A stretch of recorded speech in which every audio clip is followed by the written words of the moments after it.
Hello everybody, this is ManuS and welcome to another Eternal Contenders video.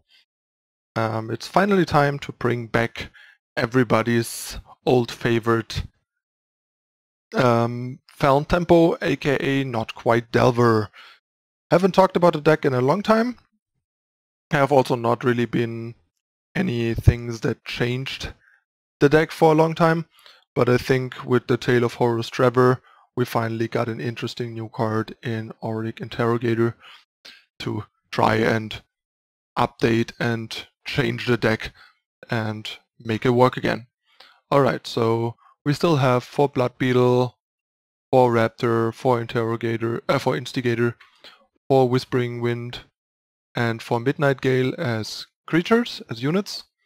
But in place of the former Cable Countess, we have 4 Interrogator, and we still have 2 Rangers, basically cut 1 Ranger to fit the 4th Interrogator. The spell suit is mostly still the same, or like the support cards. We have 4 Permafrost, 4 Sabotage, 4 Annihilate, 4 Rapid Shot, which has since been nerfed. In the first version we still had the luxury of 1 cost Rapid Shot, now it's a 2 cost card, which makes the deck weaker, but it's still a powerful and important card to have access to, which is why it's still there. And 3 Beastcaller's Amulet, and in addition we now have 1 Lethrai Falchion and 4 Dark Return to help Interrogator shine.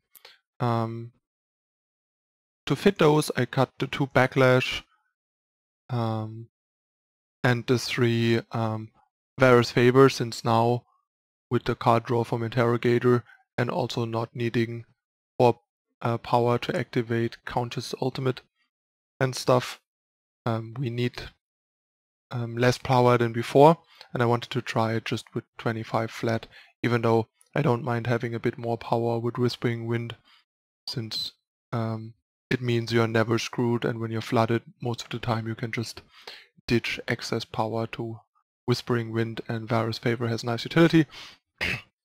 But in order to fit everything I gave up on that and went for like a more business dense build.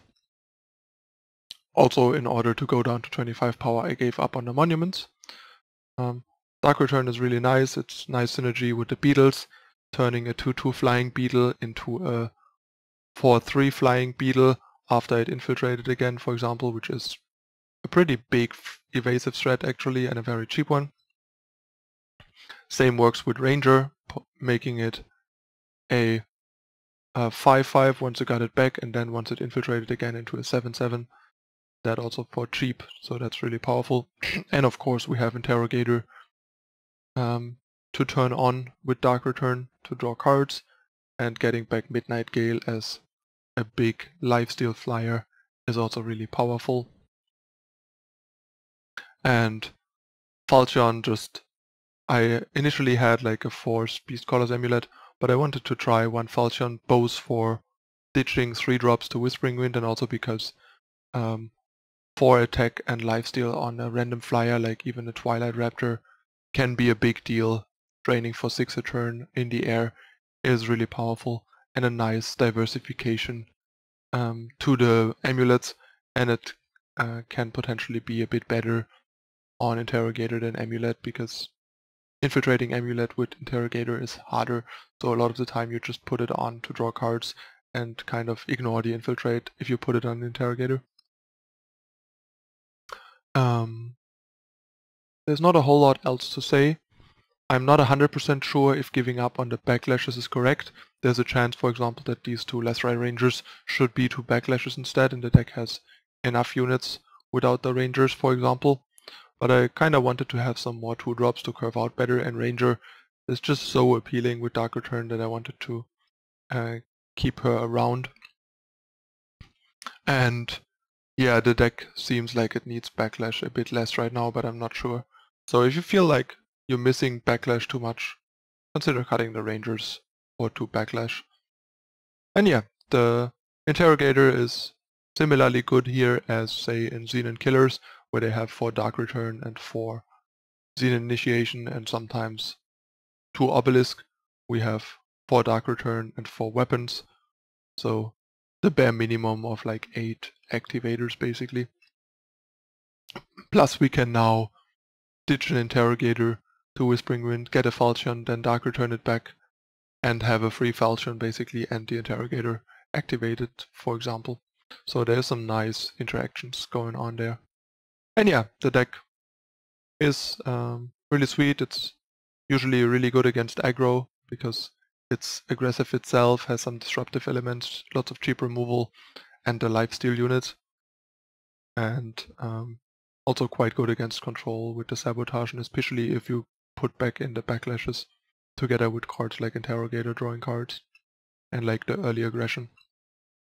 So yeah, the deck might not be quite as good as it used to be.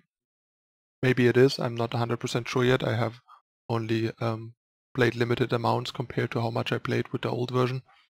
But it at least still seems like a competitive and viable deck, even though it might not be the best deck to play. It's definitely a deck that you can play to success if you enjoy this kind of archetype, and you can even thrive with it if you hit the right matchups for sure. So deck is pretty interesting. And keep in mind, while the deck has 0 answers to Tavrot, aside from like them blocking and us rapid shotting, that's not that big of a deal. The deck is fairly fast, has a lot of evasion, so it can simply just kind of ignore Tavrot and fly over, which is kind of the point. So don't be too concerned with not being able to answer Tavrot. Tavrot is not something the deck cares about too much. Alright, that's it for the deck tech. As usual, I'm gonna hop into some games to show it in action. I'm currently at rank 21 before I started recording this, so I'm gonna see how the deck performs at the highest level at the last day of the month. And yeah, stay tuned for the first half of the games coming up in a moment. Thanks for watching.